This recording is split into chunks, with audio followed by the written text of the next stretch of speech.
Hello दोस्तों, once again very welcome back to the new video, and in this video we are going to discuss about LD College of Engineering and election।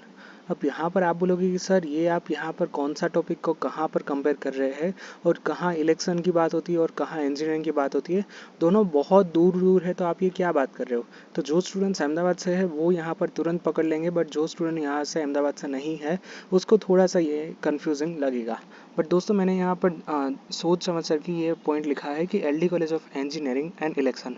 सो क्या है पूरा मामला, क्या कुछ होता है इलेक्शन के साथ और LD के साथ, वो सब कुछ हम आज के ये वाले वीडियो के अंदर कवर करने वाले हैं। अब दोस्तों सबसे पहले तो यहाँ पर जब भी इलेक्शन होते ना, चाहे यहाँ पर गुजरात के हो चाहे यहाँ पर पूरे इंडिया के, यानी कि विधानसभा और लोकसभा, कोई भी यहाँ पर इलेक्शन होता है तब यहाँ पर ऑलमोस्ट एक महीने के लिए LD कॉलेज ऑफ इंजीनियरिंग से काफ़ी डिपार्टमेंट को यहाँ पर स्ट्रॉन्ग रूम के अंदर कन्वर्ट कर दिया जाता है। मतलब एक महीने के लिए यहाँ पर पूरा का पूरा वो आर्मी के हवाले होता है, पुलिस के हवाले होता है। वहाँ पर ना ही तो कॉलेज के प्रिंसिपल, ना ही तो कॉलेज के HODs, फैकल्टी और ना ही तो कॉलेज के स्टूडेंट्स वहाँ पर एंट्री ले पाते हैं। एंट्री गेट पे ही आर्मी के लोग वहाँ पर बैठे रहते हैं और कोई भी अंदर नहीं जा सकता है, क्योंकि वो होता है स्ट्रॉन्ग रूम। तो LD कॉलेज ऑफ इंजीनियरिंग के अंदर यहाँ पर स्ट्रॉन्ग रूम बनाए जाते हैं। अब यहाँ पर अगर न्यूज़पेपर का आर्टिकल पढ़े तो यहाँ पर क्या लिखा है कि 7મી લોકસભાનું મતદાન પૂર્ણ થયા બાદ EVM મશીનને LD કોલેજ ઓફ એન્જિનિયરિંગના સ્ટ્રોંગ રૂમ બનાવ્યા છે ત્યાં મૂકવામાં આવેલ છે અને પોલીસનો ચુસ્ત બંદોબસ્ત ગોઠવાયેલો છે। તેથી ગત 6ઠી જૂનથી બંદોબસ્ત સ્ટાર્ટ થયેલો છે અને એક મહિના માટે LD કોલેજ ઓફ એન્જિનિયરિંગમાં ટેકનિકલ શિક્ષણને અસર થઈ છે। પરીક્ષાઓ પણ અન્ય કોલેજમાં લેવાઈ અને પ્રવેશ માટે આવતા વિદ્યાર્થીઓને મુલાકાતીઓને પણ હાલાકી ભોગવવામાં આવી છે। હવે અહીંયા જે પરીક્ષા હતી એને પણ બીજા કેન્દ્ર ઉપર શિફ્ટ કરી દેવામાં આવી છે અને જો અત્યારે મેં બધાને હું કહું છું કે કેમ્પસ વિઝિટ કરો, જે તેના કારણે સ્ટુડન્ટ અને મુલાકાતીઓને પણ હાલાકી ભોગવવાનો વારો આવ્યો છે। વધુમાં ન્યૂઝપેપરમાં લખવામાં આવ્યું છે કે ગુજરાતની સૌથી મોટી અને જૂની સરકારી degree engineering college LD college of એન્જિનિયરિંગમાં દર ચૂંટણીમાં EVM મશીનોને સ્ટ્રોંગ રૂમ બનાવવામાં આવેલ છે અને મતગણતરીની પ્રક્રિયા થાય ત્યારે LD ઉપરાંત ગુજરાત કોલેજમાં પણ સ્ટ્રોંગ રૂમમાં મતગણતરીની પ્રક્રિયા થતી હોય છે।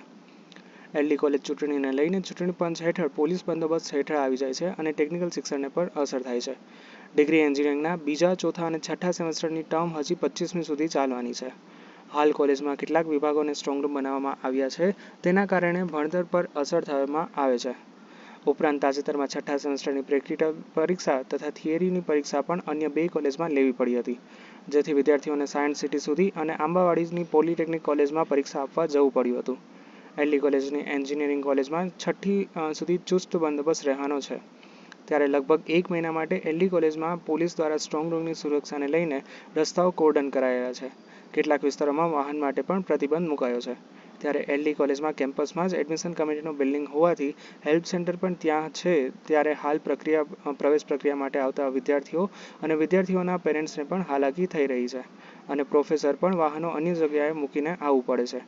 બીજી બાજુ એડમિશન કમિટીનો ગેટ ખોલતો ન હોવાથી વિદ્યાર્થીઓને અને मुलाकातों બીજી बाजू फरीने આવવું પડી રહ્યું છે। तो यहाँ पर जब भी आप इलेक्शन का माहौल देखोगे ना, तो आपको ये तो यहाँ पर ज़रूर से दिखाई देगा ही देगा कि LD कॉलेज ऑफ इंजीनियरिंग सबसे पहले यहाँ पर इम्पैक्ट होता है और वहाँ का ही जो होता है, वहाँ का ही स्ट्रॉन्ग रूम होता है, उसको यहाँ पर महीने एटलीस्ट एक महीने के लिए यहाँ पर पूरा का पूरा इलेक्शन कमीशन और आर्मी के हवाले कर दिया जाता है कि जहाँ पर किसी को भी एंट्री अलाउड नहीं है। तो आप में से काफ़ी सारे लोग यहाँ पर LD में एडमिशन लेंगे तो वो ज़रूर से एक दिन याद करेंगे कि हाँ सर ने ऐसा बोला था कि LD में काफ़ी टाइम पूरा का पूरा डिपार्टमेंट शट डाउन हो जाएगा। Alright, so yeah, that's it for today's video. Thank you very much for watching this video. If you have any doubts, then ask me in the comment section. Thank you. Bye bye.